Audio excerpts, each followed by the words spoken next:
Okay, picture this. June 23rd, 2025. Headlines just explode everywhere. Iran launches missiles at U.S. bases in Qatar, in Iraq. I mean, it sounds like the absolute brink, maybe the start of something much, much worse.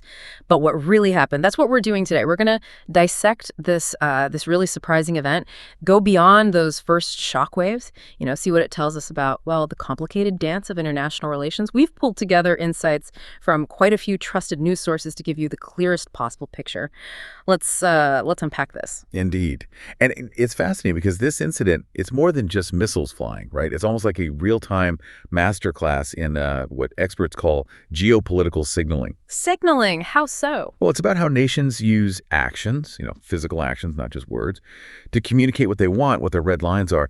And often the goal is to do this without starting an all-out war. It's a very high-stakes game, really, played out right there on the world stage. Okay, so let's zero in on that moment, June 23rd. What was the immediate spark, the trigger for Iran's actions? Well, our sources are pretty clear on this. It looks like direct retaliation for those U.S. airstrikes on Iranian nuclear facilities just, 2 days earlier? Right, the timing fits. Exactly. And the targets chosen were very specific. Al-Udeid Air Base in Qatar, that's a huge U.S. hub in the region, and reportedly also al-Asad base over in Iraq. Another key spot for U.S. operations. Iran even gave it a name publicly. Operation Annunciation of Victory. Annunciation of Victory. And the scale of it, the number of missiles, that wasn't random either, was it? No, not at all. That's another layer here. Iran fired somewhere between 6 and 14 ballistic missiles, short and medium range. And what's really striking is the symbolism.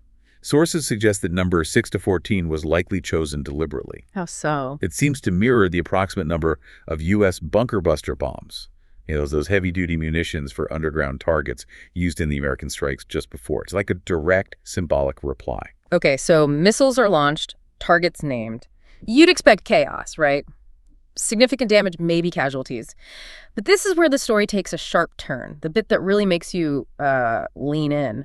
What actually happened on the ground, especially at Al-Udeid? Right, and this is the critical detail, the game changer, really. Yeah. Qatar's air defenses, they have sophisticated systems, including those U.S.-supplied Patriots. They intercepted virtually all the missiles heading for Al-Udeid. Just about all of them. Virtually all, so not quite perfect. Well, one missile reportedly did get through and hit some base infrastructure. And this is crucial, no casualties, no personnel harmed or any damage to, people or critical assets. That's incredible. And what about Iraq and al-Asad? Even more surprising there, perhaps. An alert definitely went off at Ain al-Asad, sirens, the whole thing. But later, U.S. officials came out and said it was probably just debris from maybe a misfired Iranian missile falling, not a direct hit on the base itself. Wow, so limited physical impact despite a barrage of missiles? How is that possible? Yeah. This leads us to maybe the most crucial piece of the puzzle. Multiple sources indicate Iran actually gave advance notice. Advance notice? To who? To both the U.S. and Qatari authorities before the missiles landed. Wait, so they called ahead. Why would they do that? Exactly. It wasn't just being polite. It strongly suggests the strike was calculated to avoid killing people. It was meant to be symbolic. A show of force, yes, but deliberately engineered not to be lethal. Sending a powerful message about capability, but stopping short of, an act of war aimed at inflicting real harm. Okay, I get the symbolism part, but still. Firing ballistic missiles at bases housing foreign troops, even with a warning. That's incredibly risky, isn't it? What if something went wrong? Miscalculation. Oh, absolutely. It's a razor's edge, a huge gamble. But it seems it was a calculated risk, almost theatrical, you could say, designed to show they could hit targets, demonstrate resolve, but do it in a way they hoped wouldn't trigger a massive, devastating response. It's a dangerous way to communicate, but it's about projecting power while trying to carefully manage de-escalation. So, given this very controlled strike, how did the key players react? The U.S., Qatar?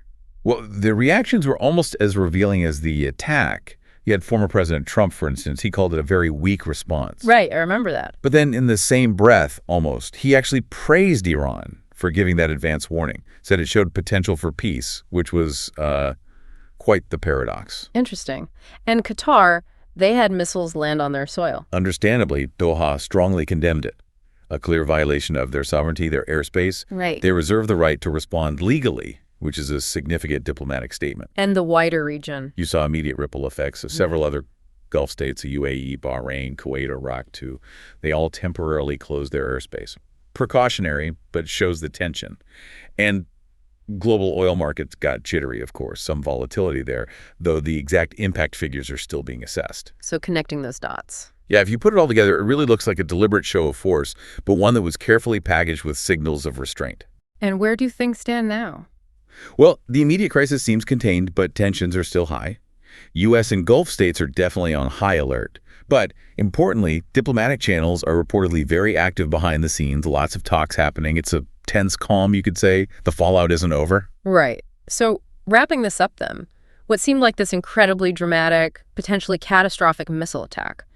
Turns out when you look closer, it was maybe something else entirely, a meticulously controlled, almost choreographed act of symbolic escalation. Exactly. That's the key takeaway, I think. This whole incident really highlights this sophisticated, if risky, form of international communication, projecting power, sending a very clear message, but doing it while actively trying to manage the situation to de-escalate.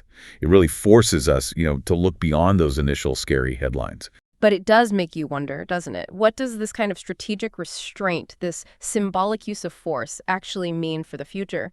Does it create a new dangerous gray zone? How might this sort of signaling warfare evolve, especially now in our hyper-connected world? Something for you, our listeners, to think about.